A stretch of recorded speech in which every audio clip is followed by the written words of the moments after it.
موږ نشو کولای د نورو چلند کنټرول کړو، بلکې کولی شو انتخاب کړو له کومو کسانو سره واوسو.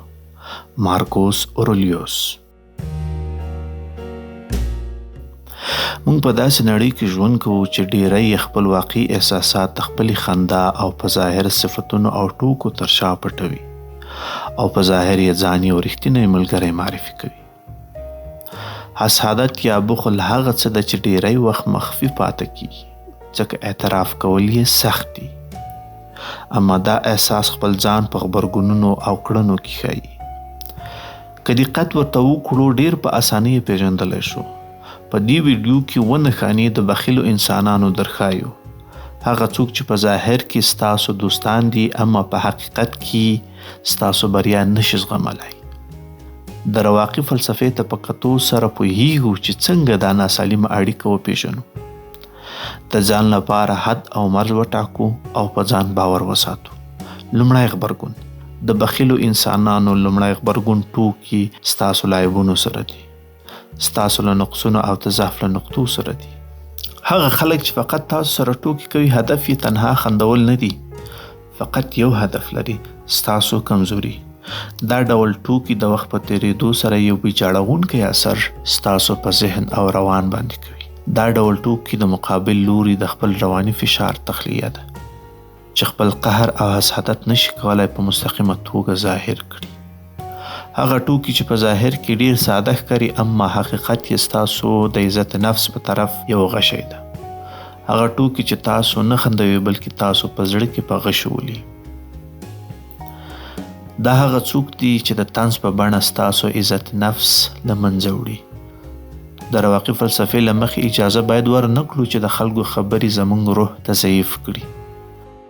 رښتینی ملګری مو په زخمونو باندې زور نه راولي بلکې مرسته کوي چې رشد وکړئ. دوهم غبرګون. تهانه امیزه تعریفونه مو کوي. کله ناکله کیدای شي د حملې په څیرو کې اشاعته یو رښتینی نیت نه وي. بخیل خلک کیدای شي داسې جملې وکاروي چې په ظاهر ستونزه ونه لري، مګر موخه یې ستاسو وړکي کول او تحقیر کول دي.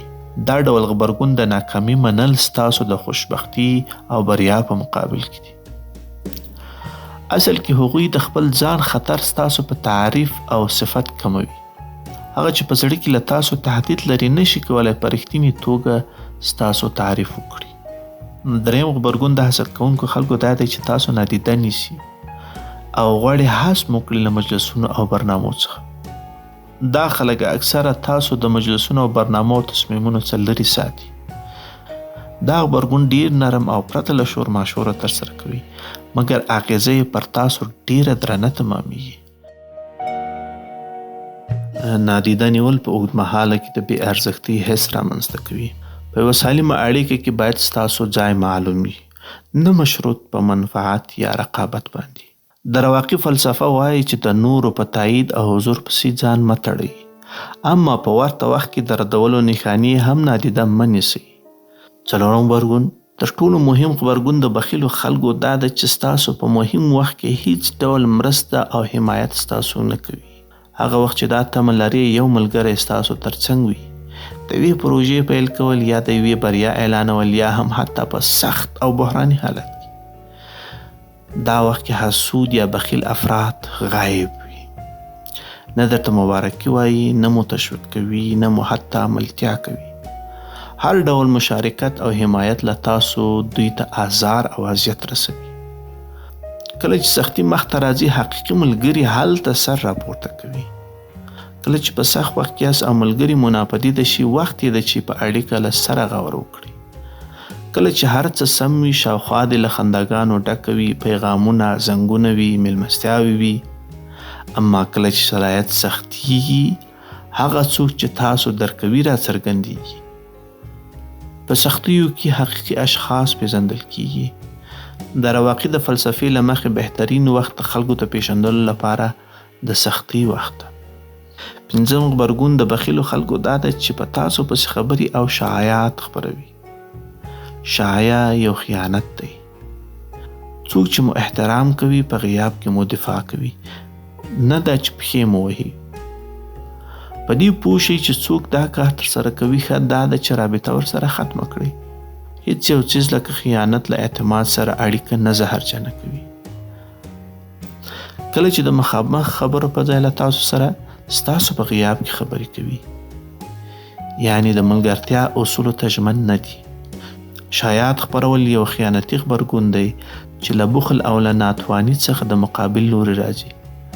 دا غبرګون ستاسو راټیټول او په مقابل کې یې ځان اوچتول غواړي. درواقع فلسفه موږ شجاعت ته رابولي. شجاعت په حقیقت سره سرحد ټاکل نه ناسمو خلکو سره.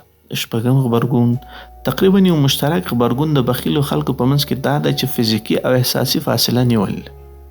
صمیمانه اړیکې فقط کلمات او خبرې نه دي، هغه انرژي ده چې له برخورد، کتلو او د بدن له ژبې منتقل کیږي. کله چې څوک په ناڅاپي یا دایمي توګه فاصله درنه نیسي، یا هم په فزیکي توګه لاس نه ورکول یا هم له څنګ سره نه کېناستل، یعنی نږدېوالي ته تمایل نه لري، دا غبرګون اغلب د ناخوښي ښکارندویي کوي، عدم د اعتماد یا هم پټ خفګان.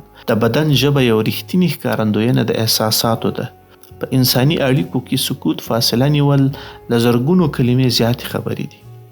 او اخرنی او تر ټولو مهم غبرګون پټ رقابت دی.